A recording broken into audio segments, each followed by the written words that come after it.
Lucknow super জায়ান্টসকে রবিবার সহজেই হারিয়ে দিল কলকাতা নাইট রাইডার্স। 98 রানে জিতলেন শ্রেয়স আয়ারেরা। সেই ম্যাচে জয়ের নেপথ্যে রয়েছে বেশ কিছু কারণ। দেখে নেওয়া যাক কোন কোন কারণে জিতল কেকেআর। প্রথম দুটি উইকেটে বড় রানের জুটি। কলকাতা ব্যাট করতে নেমে শুরু থেকেই দ্রুত রান তুলছিল। সুনীল নারাইন এবং ফিল সল্টের জুটি এবারের আইপিএলে সফল। তারা রবিবারও হতাশ করেননি। 4.2 ওভারে 61 রান তুলে নেন তারা।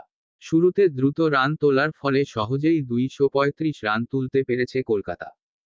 দুর্দান্ত ফিল্ডিং। কলকাতা রবিবার লখনউকে শুধু ব্যাটিং বা বোলিংয়ে নয়, টেক্কা দিয়েছে ফিল্ডিংয়েও।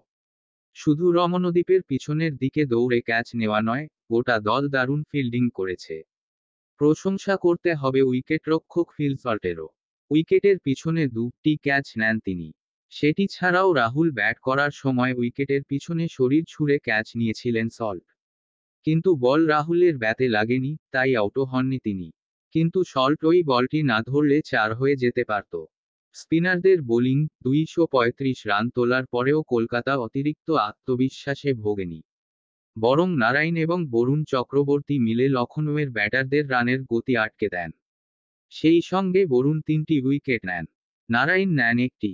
স্পিনের ফাঁদে আটকে যায় লখনউ। শ্রেয়সের বোলার পরিবর্তন। কৃতিত্ব দিতে হবে অধিনায়ক শ্রেয়স আয়ারের। তিনি যেভাবে বোলার পরিবর্তন করলেন তা প্রশংসনীয়।